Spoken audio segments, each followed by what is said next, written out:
The world stopped spinning when he saw them. 3 small faces with eyes that mirrored his own, down to the unusual amber flecks that everyone said made his gaze so striking. Alexander Reed stood frozen in the middle of Central Park, his coffee forgotten in his hand, as he watched the 3 children playing by the fountain. They couldn't be more than 4, maybe 5 years old. Their dark curly hair caught the sunlight as they chased each other, laughing with identical smiles that made his heart stop. It wasn't just their eyes. It was the birthmark, the same crescent-shaped mark on their right wrists that he'd carried since birth. The mark his grandmother had called the moon blessing, saying it appeared in their family every few generations. But these weren't his children. They couldn't be. He would know if he had children, wouldn't he? Yet as he watched the woman with them, tall, beautiful, with skin like polished ebony, memories from 5 years ago crashed through his mind. One incredible night with a woman whose name he'd never learned, in a city he'd been visiting for a business conference. They'd agreed, no names, no strings, no regrets. Just one perfect night before returning to their separate lives. He'd never seen her again. Until now. Alexander's legs moved without his permission, drawing him closer to the playing children and their mother. His heart hammered against his ribs so hard he was sure everyone around him could hear it. 5 years of building his empire, of lonely nights in his penthouse overlooking the city, of endless meetings and business deals that had grown his wealth but left him empty inside, and now this moment that threatened to change everything. "Excuse me," he said, his voice rougher than he intended. When she turned, her eyes widened with recognition, then shock, then something else he couldn't read. The children stopped playing, looking up at him with curious expressions that made his throat tighten. "It's you," she whispered. "I think we need to talk," Alexander replied, looking from her to the children who might be his. Those marks on their wrists. She gathered the children closer to her, protectively. "How did you find us?" "I didn't. I just saw them. The birthmarks. My birthmark." He pulled back his sleeve, revealing the crescent moon shape on his own wrist. "Please. Are they?" "Mommy, who's that man?" asked one of the children, a little girl with curious eyes. The woman took a deep breath. "This is an old friend of Mommy's. Why don't you 3 go play by the swings for a minute? Stay where I can see you."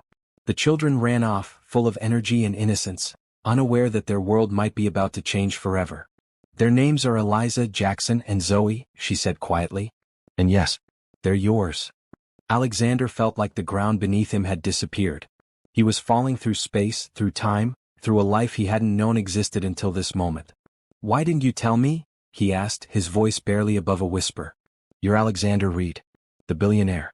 The man whose face is on magazine covers. We agreed, no names, no strings. By the time I found out I was pregnant, you were engaged to that actress. It was all over the news." She looked away. "I didn't want to ruin your life. My engagement ended weeks after we met," he said. "She was using me for publicity. It wasn't real." He couldn't take his eyes off the children, his children, playing in the distance. "You didn't ruin my life. You just kept me from knowing mine." The woman who had given birth to his children stood before him, strong and proud. "My name is Victoria James. And now that you've found us, what do you want?" What did he want? Alexander had never been unsure of anything in his life. He built his business on gut feelings and decisive action. But nothing had prepared him for this moment. "I want..." He started, then stopped, watching as one of the boys, Jackson she'd called him, helped his sister up after she stumbled. "I want to know them. If you'll let me." Victoria studied his face, searching for something. "They've asked about their father. I've always told them he was a good man who didn't know about them. I never lied." Alexander felt a weight in his chest, grief for 5 years of first steps, first words, birthdays he'd missed. But also something else.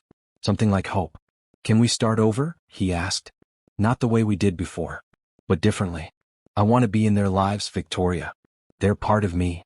She looked at her children, their children, and then back at him. "This isn't going to be simple."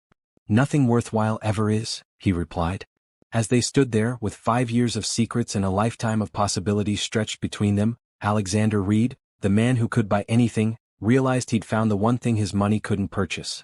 A family that was his by blood and chance, and maybe, if he was very lucky, one day by choice.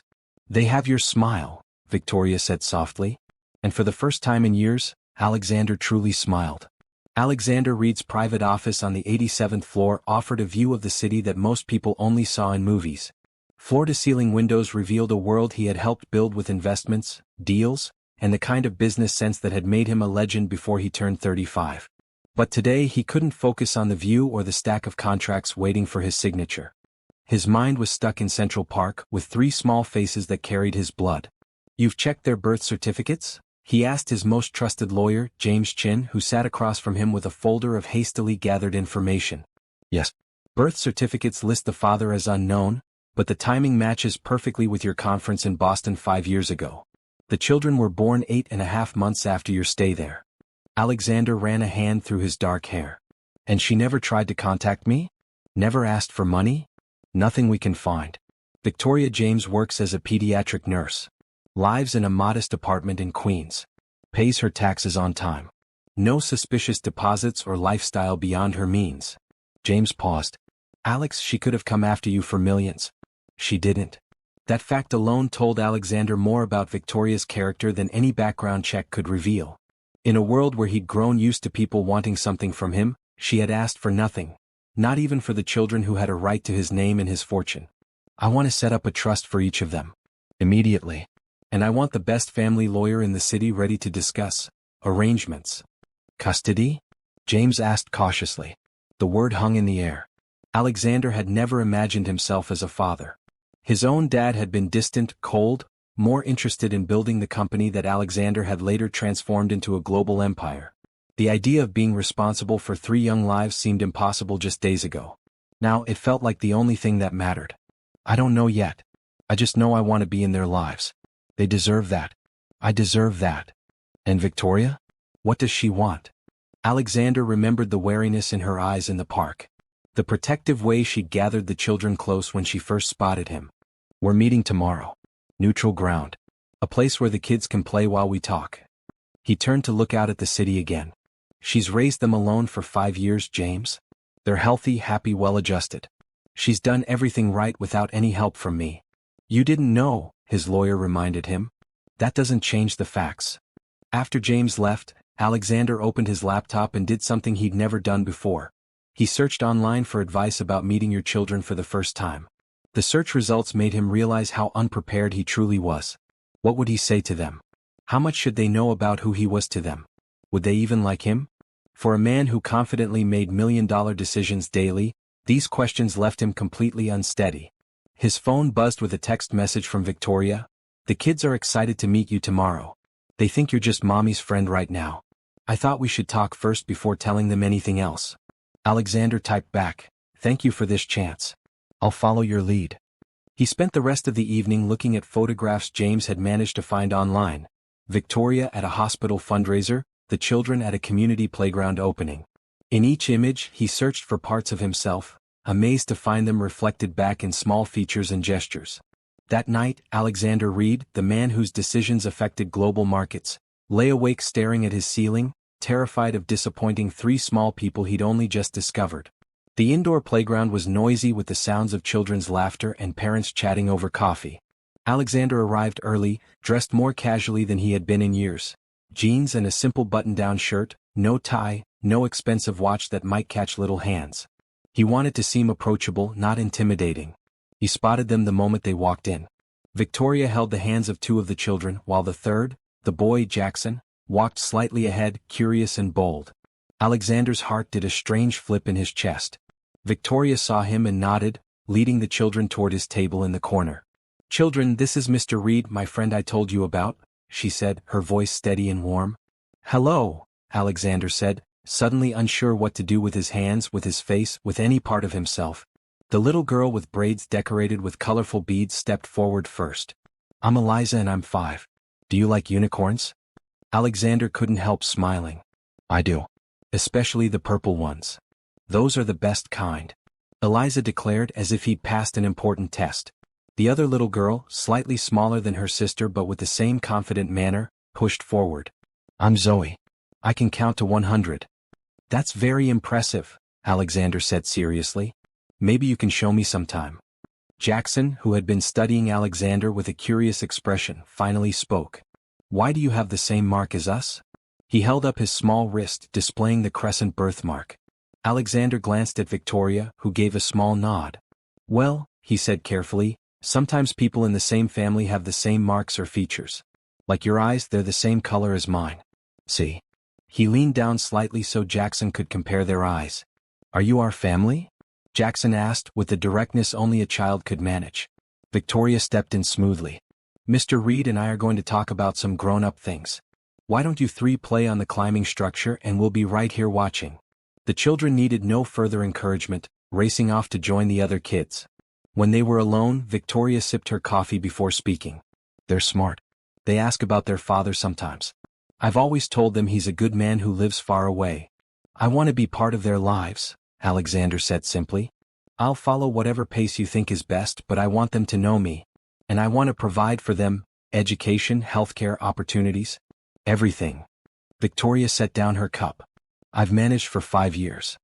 I know you have. And you've done an amazing job. But they're entitled to my support.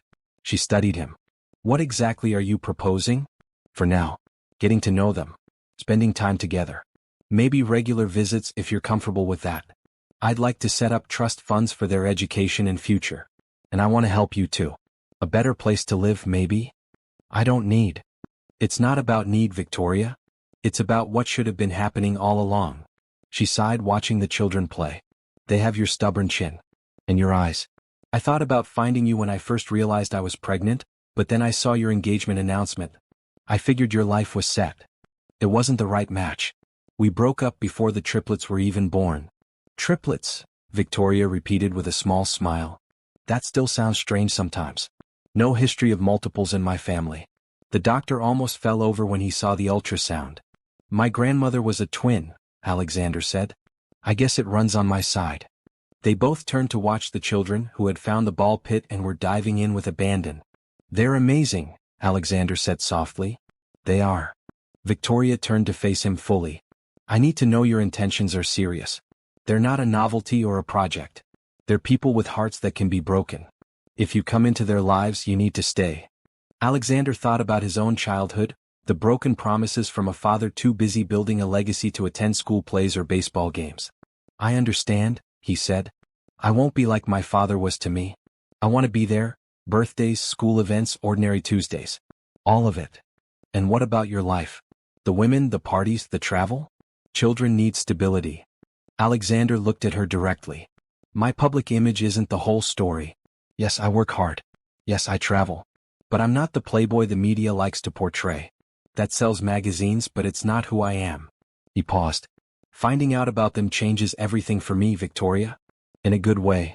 Before she could respond, Eliza came running up, slightly out of breath. Mommy?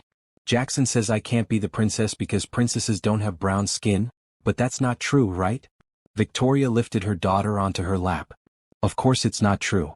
Princesses can look any way at all. There was a princess from Ethiopia named Zodatu who ruled her entire country, Alexander added. She had beautiful brown skin just like yours. Eliza's eyes widened. Really? Really? And she was very brave and smart, just like you seem to be. Eliza beamed at him before scrambling down. I'm going to tell Jackson. She ran off, mission accomplished. Victoria looked at Alexander with new appreciation. Ethiopian royal history isn't common knowledge. Alexander shrugged. I travel a lot for business. I like learning about different cultures. They watched as Eliza triumphantly informed her brother about Princess Zodatu, complete with dramatic hand gestures. 1 visit a week, Victoria finally said. We take this slow. And we don't tell them who you are until I feel the time is right. Alexander nodded, feeling a weight lift from his chest. It was a start. A chance. I'd like that very much, he said. Over the next few weeks, Alexander rearranged his entire life around Saturday mornings with the triplets. Board meetings were rescheduled. Business trips were shortened or delegated to others. Nothing was more important than those precious hours when he slowly, carefully began to know his children. He learned that Jackson loved dinosaurs and could name dozens of them, pronouncing the complicated names with perfect 5-year-old seriousness. Zoe was the quietest of the three but had a quick mind for numbers and puzzles. And Eliza was a born storyteller, creating elaborate tales about the people they saw in parks and restaurants. Today they were at the Children's Museum, where an exhibit about space had captured the triplets' imagination. Alexander watched as Victoria helped Zoe into a mini astronaut suit, her movements gentle and patient. Can you lift me up to see the stars, Mr. Alex?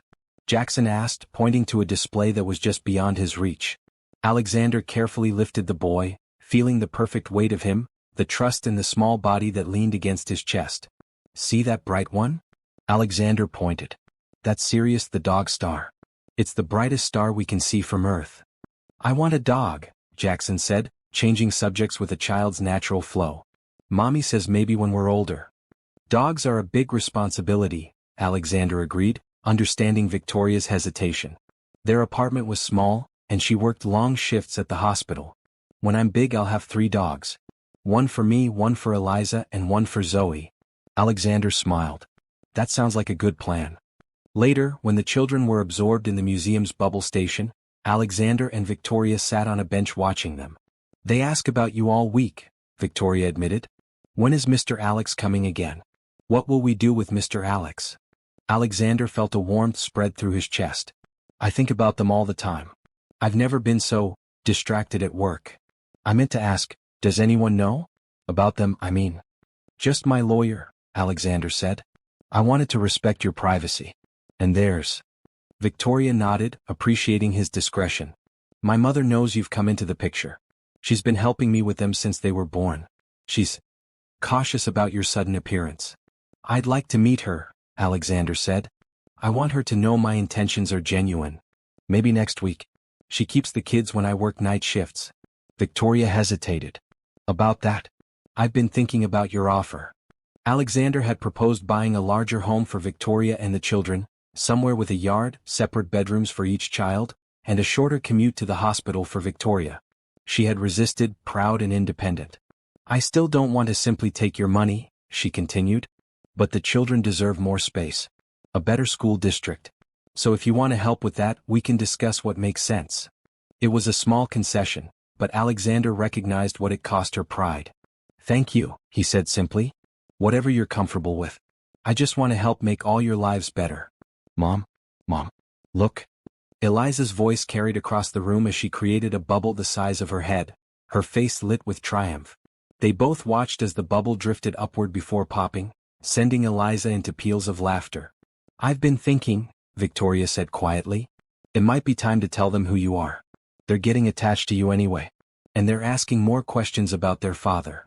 Alexander felt his heart rate quicken. Are you sure? I don't want to rush anything. 5 years is hardly rushing, Victoria said with a small smile. Maybe next weekend? We could do it at the park, their favorite place. Keep it positive and simple. Alexander nodded, suddenly nervous. What should I say? How should we explain? The truth. That you're their father, that you didn't know about them until recently, and that you want to be part of their lives now. Victoria's eyes were kind. They're young. They're adaptable. And they already like you. What if they're angry? Or confused? They might be, a little. But children are more accepting than adults give them credit for. She touched his arm briefly. You'll do fine. The touch was the first time she'd initiated contact since they'd reconnected. Alexander felt it like a current through his body, a reminder of the connection they'd shared once, briefly but intensely. Victoria, he started, not sure what he wanted to say. Mommy? Mr. Alex? Come see what we can do. Zoe called, interrupting the moment. As they walked toward the children, Alexander wondered if Victoria ever thought about their night together, if she ever wondered what might have happened if they'd shared their names, if they'd tried to stay in touch. If the connection they'd felt had been given a chance to grow. But those thoughts would have to wait. Right now, the most important challenge lay ahead. Becoming not just Mr. Alex, the friend who visited on Saturdays, but Dad, a word that terrified and thrilled him in equal measure. The day they planned to tell the children was perfect. Sunny but not too hot, with a gentle breeze that sent autumn leaves dancing across the park. They'd chosen a quiet corner with a bench and plenty of open space for the kids to run if they needed to process their emotions through movement.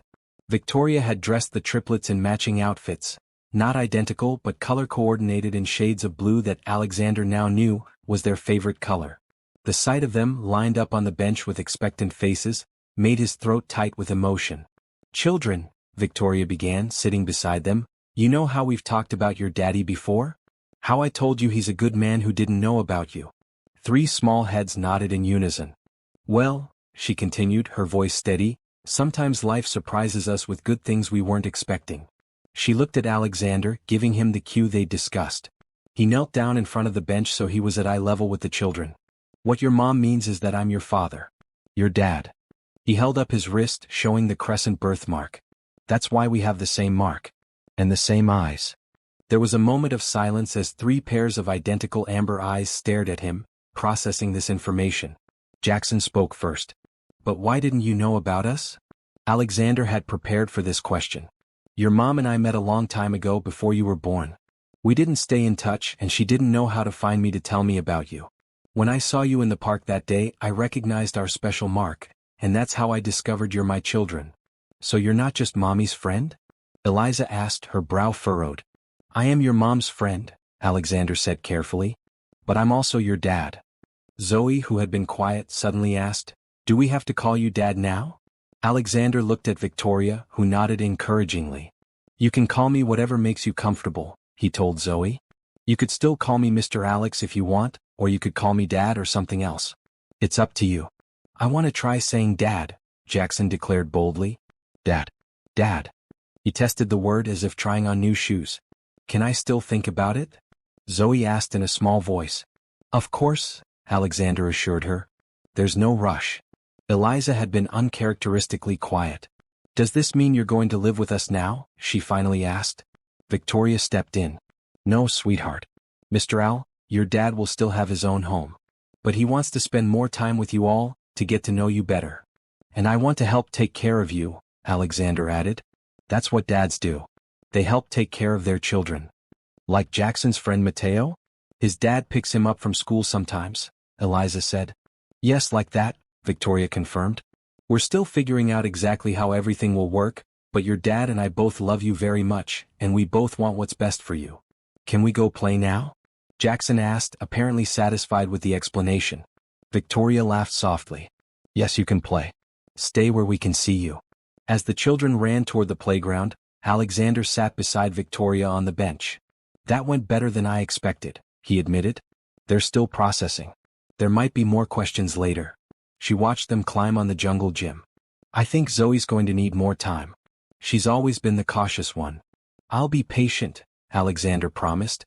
This is all new for everyone. They sat in companionable silence, watching the children play.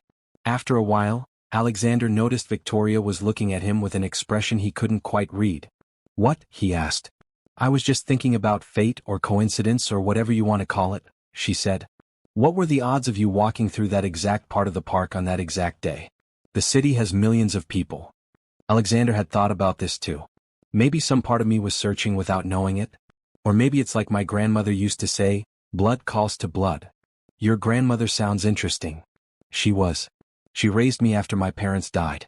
Car accident when I was 12. He rarely shared this part of his past, but with Victoria, it felt natural. She's the one who told me our birthmark was special. A moon blessing, she called it.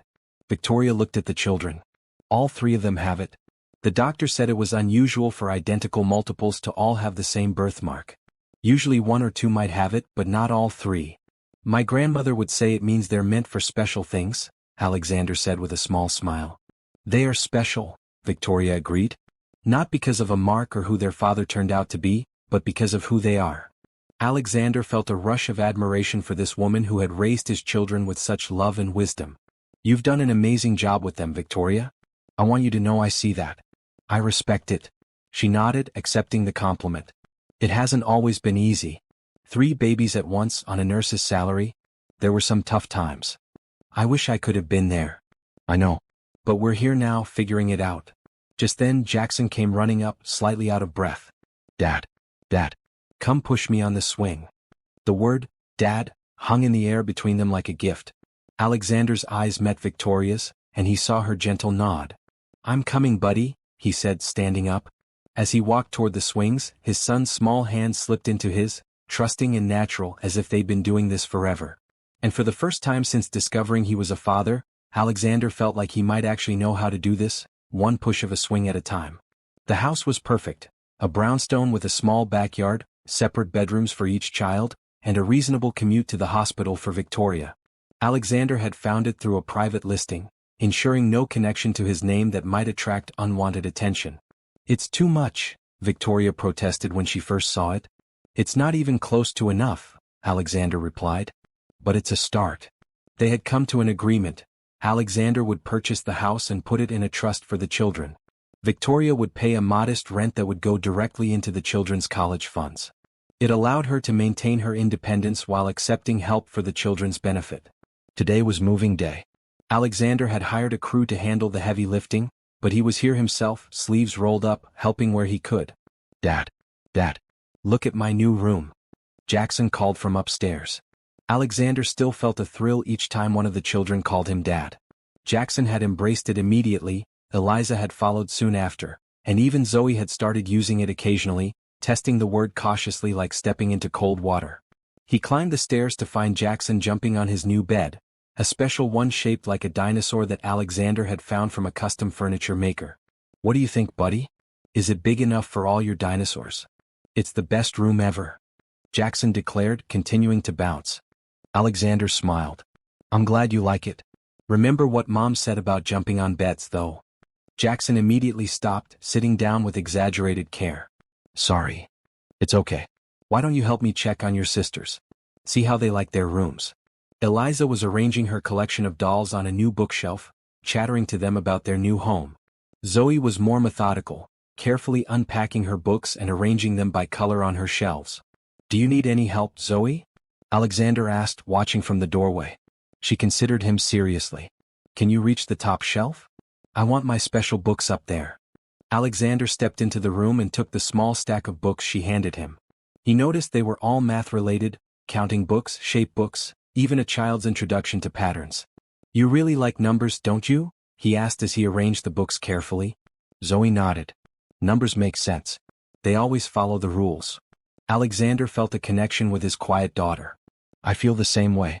When I was your age, I used to count everything. Steps, cars, windows on buildings. Zoe's eyes widened slightly. Me too. It was a small moment, but Alexander treasured it, a thread connecting him to the child who had been the most hesitant to accept him. Downstairs, Victoria was directing the movers with calm efficiency, her nursing skills translating well to the organized chaos of moving day. Alexander watched her for a moment, admiring her competence. The kids are all settling in, he told her when there was a lull in the activity. Victoria tucked a stray hair behind her ear, looking tired but happy. They're excited. They've never had their own rooms before. How about you? Are you excited too? She glanced around the spacious kitchen with its new appliances and abundant counter space. It's going to take some getting used to. It's more house than I ever thought I'd have. You deserve it. All of you do. Victoria gave him a small smile. Thank you. Not just for the house but for being patient, taking things at our pace. Alexander had been careful these past weeks, respectful of boundaries, mindful of his place in this family that had functioned without him for 5 years. He was still finding his footing, learning when to step in and when to step back. I'm just grateful to be here at all, he said honestly. Victoria was about to respond when her phone rang. She checked it inside. It's the hospital. One of the nurses called in sick and they're asking if I can cover the late shift. Go, Alexander said without hesitation. I can handle things here. Victoria looked uncertain. Are you sure? You've never had all 3 of them on your own before. It was true. In the weeks since he'd become a part of their lives, he'd always had Victoria there as a guide, a buffer, a translator of the complex language of parenthood. We'll be fine, he assured her with more confidence than he felt. I can order dinner, help them unpack the essentials, get them to bed.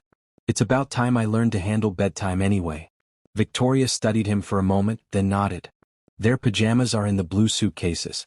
Bedtime is 8:30. Zoe needs her special blanket, the yellow one with stars. Jackson will try to negotiate for more time. Don't let him. And Eliza has to brush her teeth twice or she'll only pretend the first time. Alexander committed each instruction to memory. Blue suitcases. 8:30, yellow star blanket. No negotiations. Double teeth brushing. Got it. Victoria smiled. I'll be back by midnight. Call me if you need anything at all. After she left, Alexander gathered the children in the living room, surrounded by moving boxes, and announced that he was in charge for the evening. 3 identical expressions of speculation gazed back at him. Can we have ice cream for dinner? Jackson asked immediately. Alexander laughed. Nice try, buddy. How about pizza, and then we can have a little ice cream for dessert if everyone helps unpack their essential boxes. What's essential mean? Eliza asked. It means the most important things you need tonight: pajamas, toothbrushes, favorite stuffed animals for bedtime. To his surprise, the evening went relatively smoothly. The children were excited about the new house and eager to explore every corner. They ate pizza in the unfurnished dining room, sitting on cushions around a makeshift picnic on the floor, which the triplets declared was way more fun than using a table. Bedtime was more challenging. Despite having their own rooms, the children were used to sleeping together and seemed uneasy about being separated. How about this? Alexander suggested when he saw Zoe's trembling lip.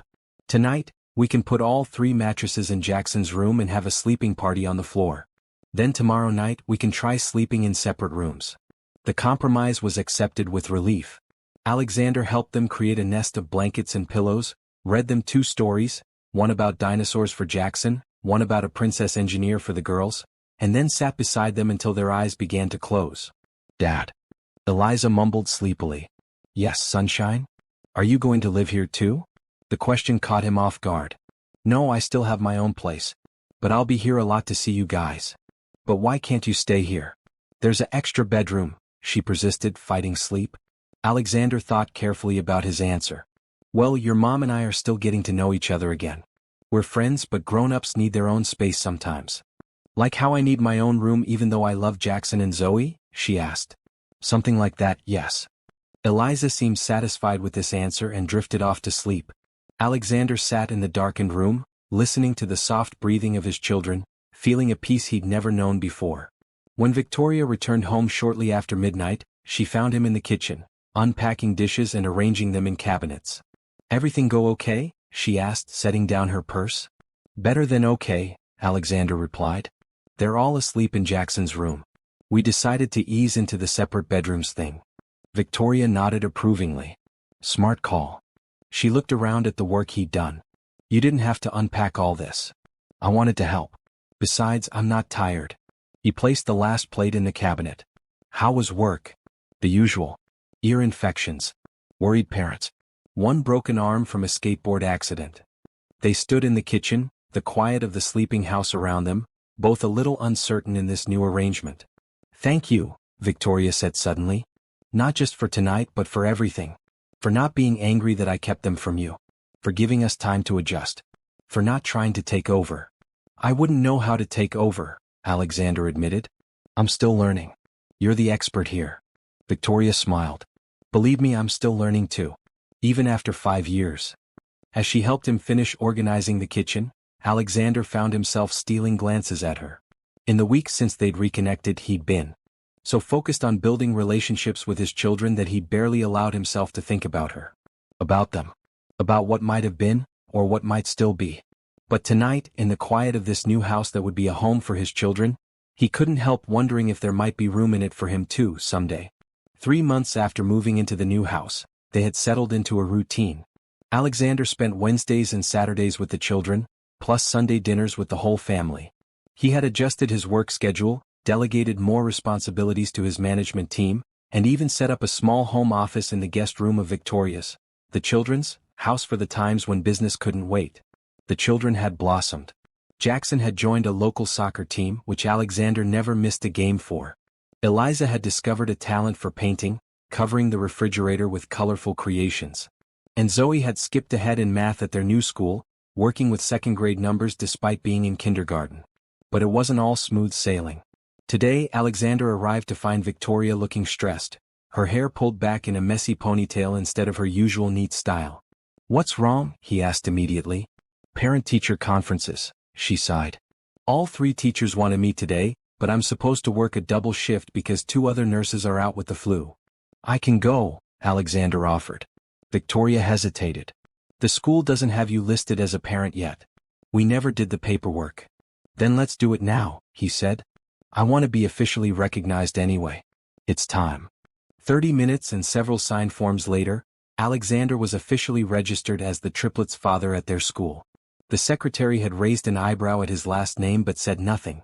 I know I should have done this sooner, Victoria said as they walked to her car. It just felt like such a big step. It is a big step, Alexander agreed.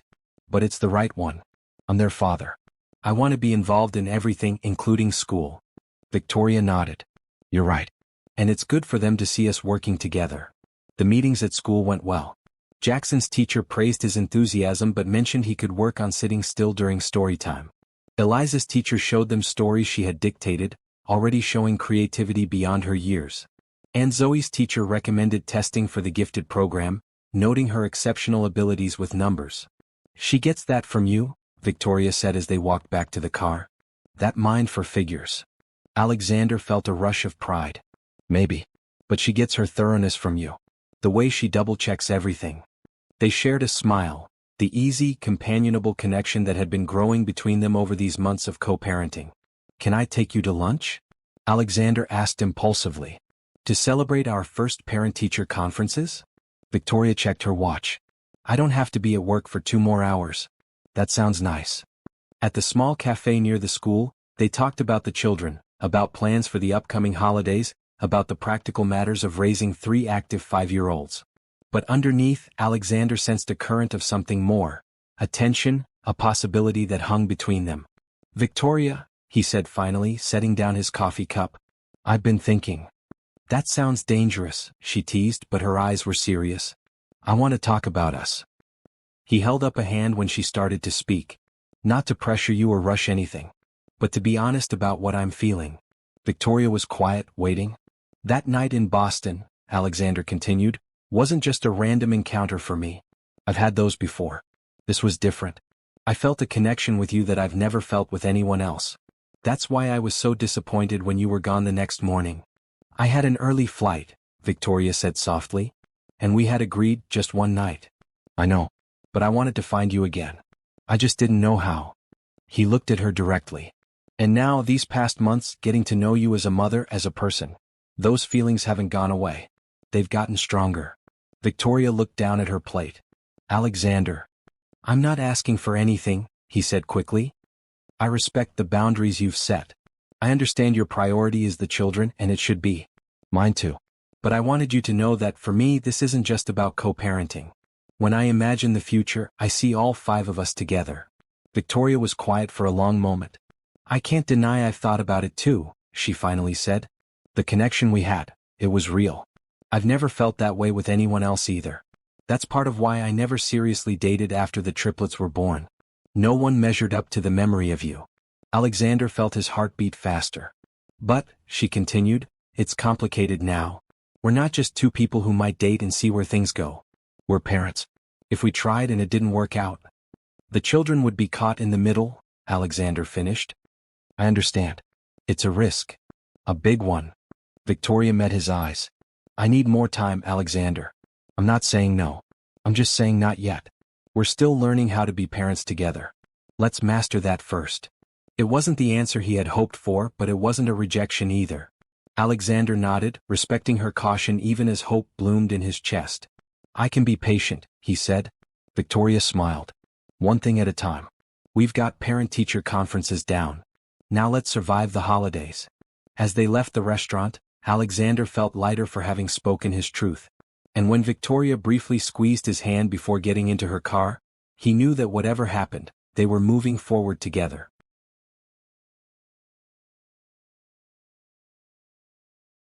The Christmas tree nearly touched the ceiling of the living room, decorated with a chaotic mix of store-bought ornaments and handmade creations from the children. Alexander stood back, admiring their work while Victoria arranged presents underneath. "I think we went overboard," she whispered, gesturing to the mountain of wrapped gifts. "It's our first Christmas together," Alexander defended.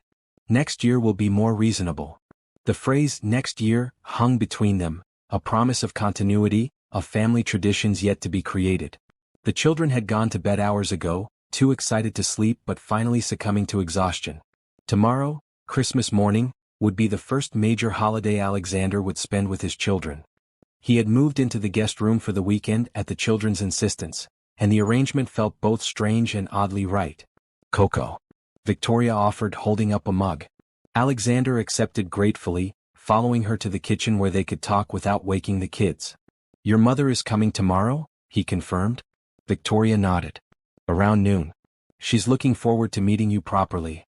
There was a hint of nervousness in her voice. "And her." Alexander had spoken to Gloria James briefly on the phone but never face to face. As Victoria's only living parent and the triplets' beloved grandmother, her opinion mattered. "She'll like you," Victoria assured him. "Once she sees how good you are with the kids, she'll come around." They sipped their cocoa in companionable silence. The house was peaceful, decorated for the holidays with twinkling lights and paper snowflakes the children had cut out with varying degrees of success. "I got you something," Alexander said suddenly, reaching into his pocket. "I was going to wait until tomorrow, but I wanted to give it to you privately." He handed Victoria a small wrapped box. She looked surprised. "You didn't have to." "I wanted to." Victoria carefully unwrapped the gift, revealing a velvet jewelry box. Inside was a delicate silver necklace with 3 small crescent-shaped pendants. "One for each of them," Alexander explained. "I thought, well, I know how much you love your moon blessing trio." Victoria touched the pendants gently. "It's beautiful. Thank you." "May I?" Alexander held out his hand for the necklace. Victoria turned, lifting her hair as Alexander fastened the chain around her neck. He was acutely aware of her closeness, the subtle floral scent of her perfume, the warmth of her skin under his fingers. When she turned back to face him, the pendants rested just below her collarbone, catching the light.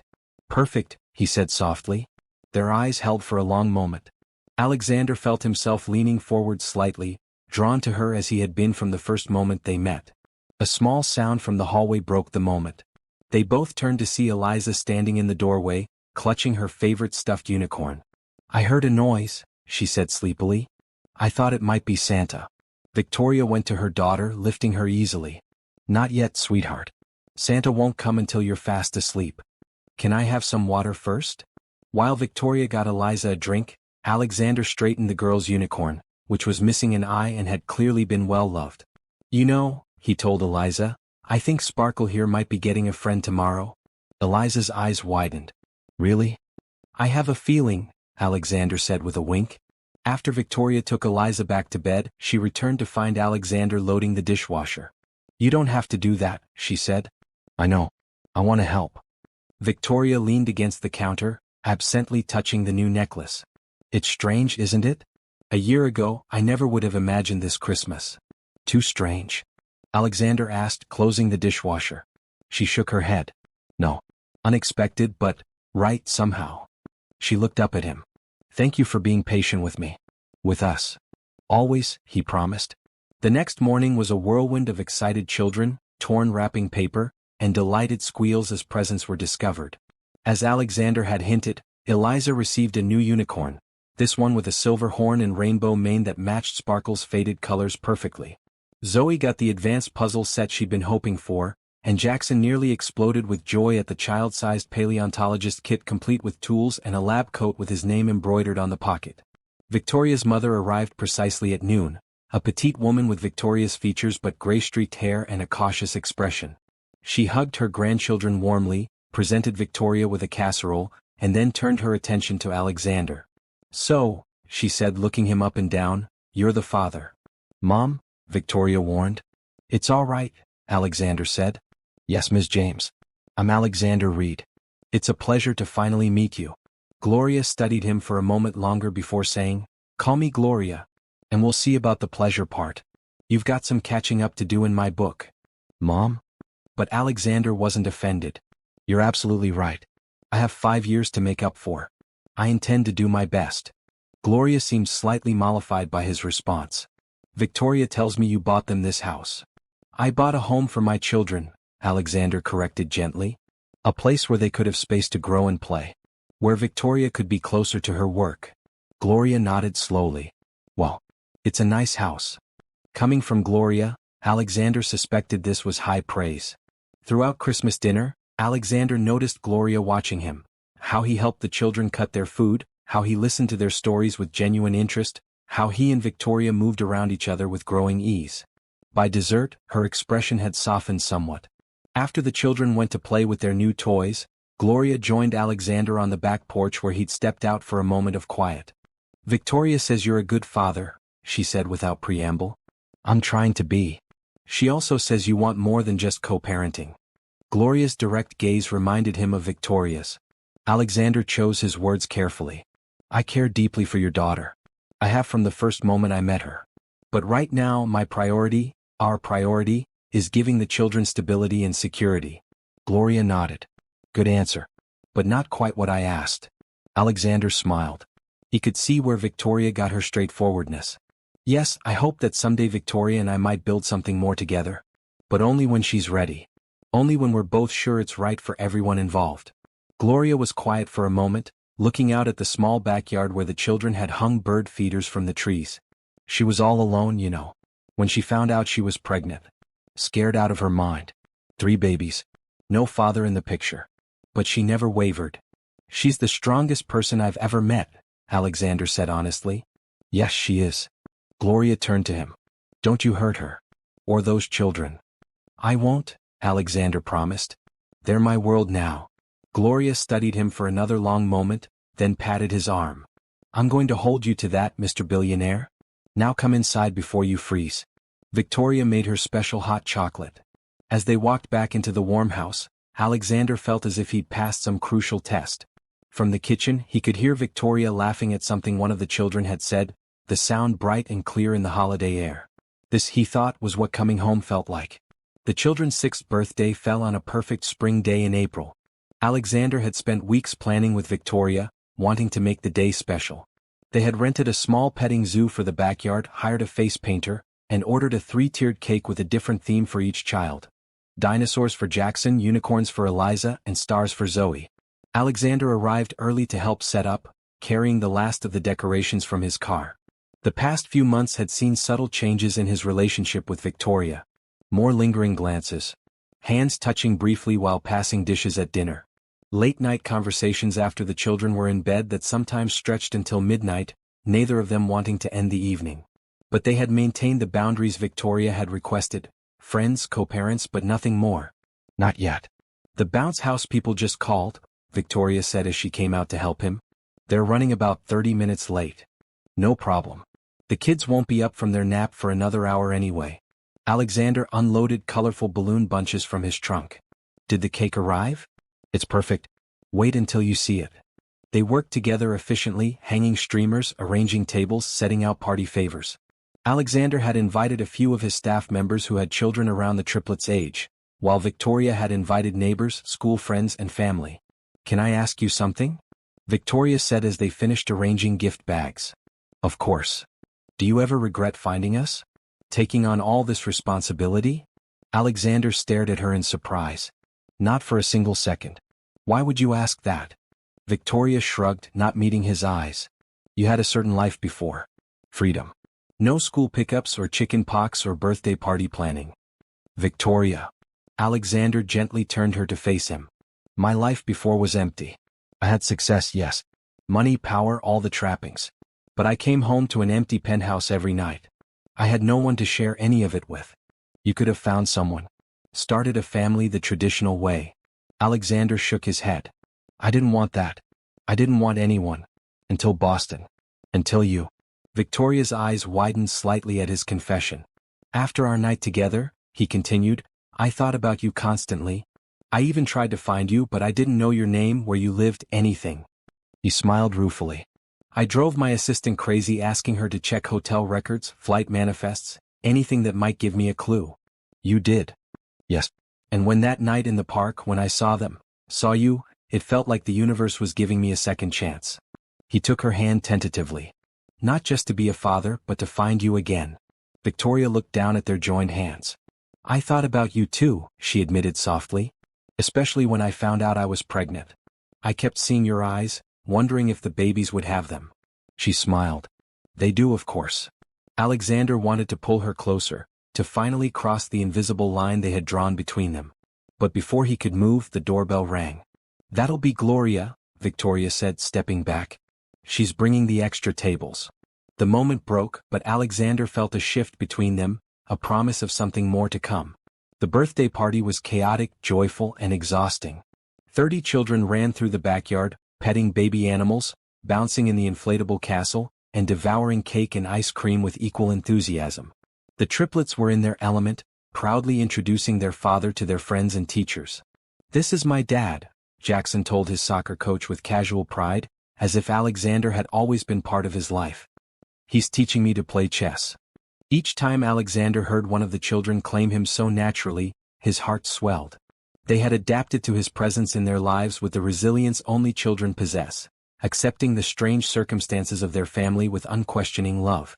By late afternoon, as the party wound down and guests began to leave, Alexander found himself sitting on the back steps with Victoria, watching as the triplets showed their grandmother their birthday gifts.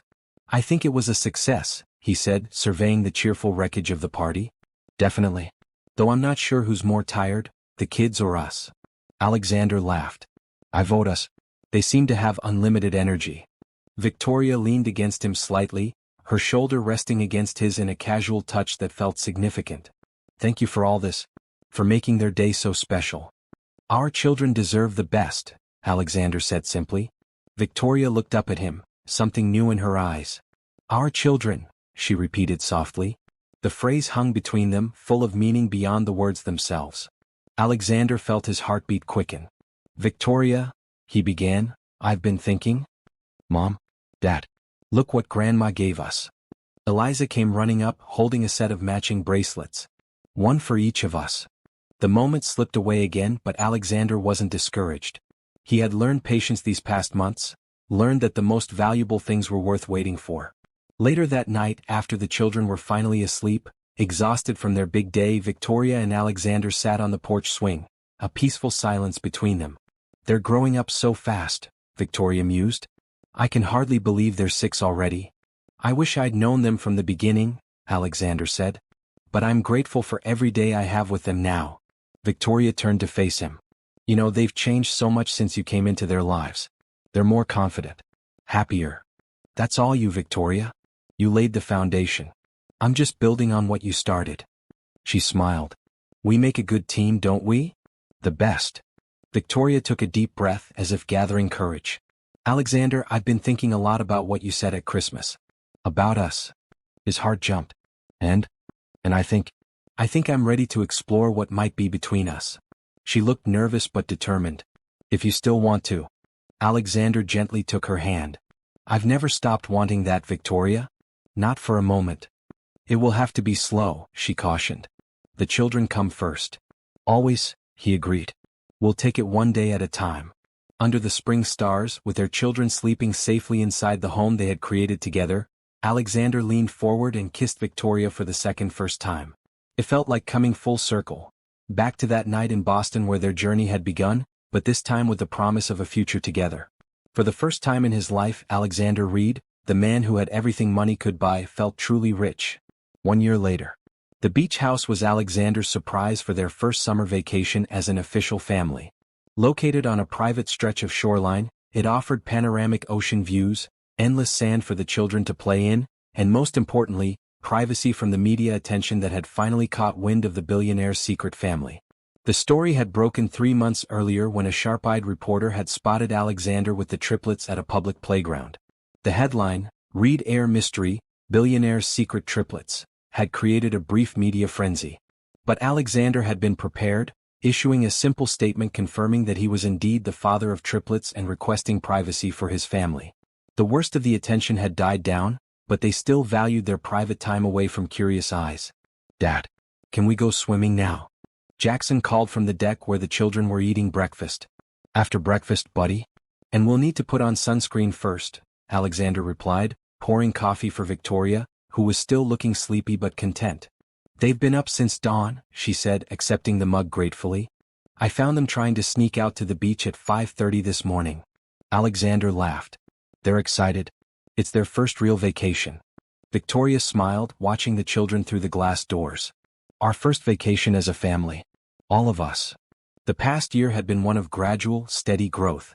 Alexander had moved into the brownstone 6 months earlier, taking the relationship step by step as they'd promised. The children had adjusted easily to having him there full-time, as if it had always been the natural order of things. Alexander looked at Victoria across the breakfast table. She was beautiful in the morning light, her hair loose around her shoulders, wearing the simple engagement ring he had given her 2 weeks earlier. They hadn't set a date yet, content to enjoy the engagement period, to let the children adjust to the idea that their mom and dad would be getting married. "What are you thinking about?" Victoria asked, catching his gaze. "How lucky I am. How different my life is now from 2 years ago." He reached for her hand. How much I love you. Victoria squeezed his fingers. I was just thinking about that day in the park. How close we came to never finding each other again. If you had walked a different path that day, I believe we would have found each other somehow, Alexander said. Some things are meant to be. Victoria smiled. Your grandmother's moon blessing? Maybe. Or maybe just the fact that what we have is too strong to be left to chance. He kissed her hand. Either way, I'm grateful every day. Their peaceful moment was interrupted by 3 energetic children bursting through the door. We're done. Can we swim now? Please? Eliza begged. Sunscreen first, Victoria reminded them. I'll do it, Alexander offered. You finish your coffee. As he helped the children apply sunscreen, answering their excited questions about waves and seashells and whether they might see dolphins, Alexander thought about how natural this felt now, being a father, being part of a family.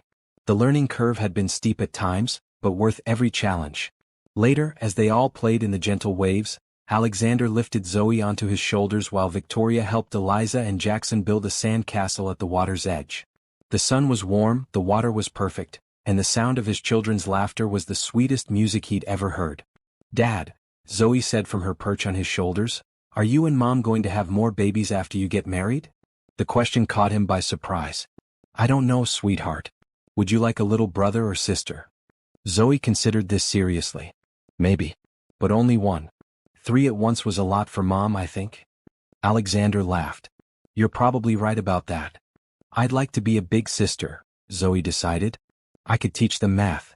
You'd be an excellent big sister, Alexander told her. But even if we don't have more children, our family is perfect just as it is. Zoe patted his head. I know. But Mom's happier now that you live with us. And you're happier too. Out of the mouths of babes, Alexander thought. His quiet, observant daughter had seen the truth so clearly. You're right, Zoe. I am happier than I've ever been. That evening, after the children were asleep in their beach house beds, Alexander and Victoria walked along the moonlit shore, hand in hand. Zoe asked if we're going to have more children, Alexander told her. Victoria looked up at him, surprised. She did? What did you tell her? That our family is perfect as it is, but that it's something you and I would decide together. Victoria smiled. Good answer. Is it something you'd want? He asked carefully. More children? She was quiet for a moment, looking out at the silvery path the moon cast across the water. I think, yes. Maybe one more. But not right away. Let's get married first, give the triplets more time to have you all to themselves. Alexander pulled her closer. I like that plan. They walked in companionable silence until Victoria stopped, pointing upward. Look, a full moon. Alexander followed her gaze to the perfect circle of light above them. My grandmother would say that's a good omen for new beginnings. Victoria turned to face him, her eyes reflecting the moonlight. I think we've had our new beginning already.